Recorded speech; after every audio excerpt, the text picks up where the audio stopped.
आपको सीधा सा एग्जांपल मानता हूँ कि हमारे जितने भी पूर्वज थे वो ये बताते थे कि हमारी बेटियों की शादी जल्दी हो जानी चाहिए, नहीं तो कोई दिक्कत आ जाएगी। ये बात तो मानते हैं सब लोग?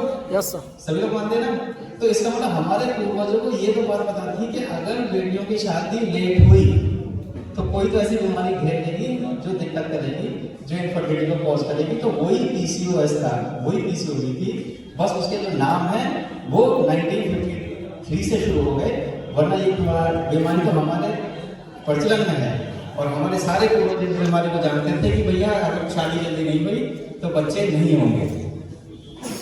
ये एक नॉर्मल ओवरी का स्ट्रक्चर बताया मैंने, जिसमें जो फॉलिकल्स हैं वो प्राइमरी फॉलिकल से secondary follicle, follicular fluid, ovulation, और उसके बाद सीधे फैलोपियन ट्यूब में जो आपको डार्क पिंक कलर का एरिया दिख रहा है वो फैलोपियन ट्यूब्स का है। नेक्स्ट नाउ इस चीज को समझते हैं।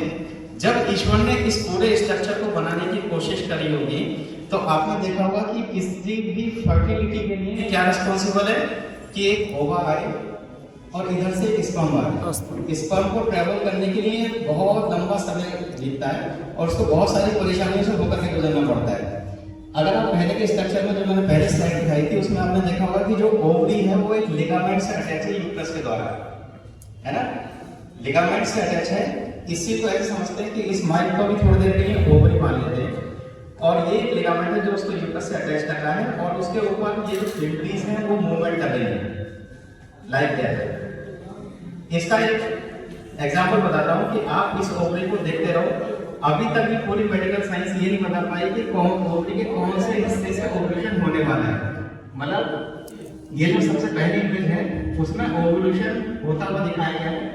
उसके बाद नेक्स्ट पेज में ओवुलेशन रप्चर हुआ और उसके बाद जो ओवा है वो फिल्ट्री ने कैच किया। जो सबसे लास्ट स्लाइड है क्योंकि एक नहीं दिख रही हो तो उसमें जो कैप्चर करने का तरीका है वो इस फोर्थ इमेज में है जिसमें फिल्ट्री उसको कैच कर रही है।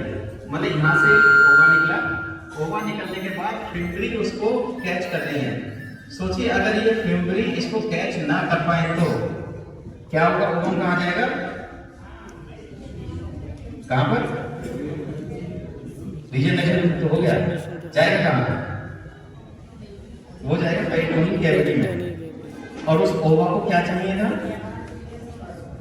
आवाज क्लियर नहीं है? अच्छा सॉरी, मैंने इसको ओवरी समझ लिया था।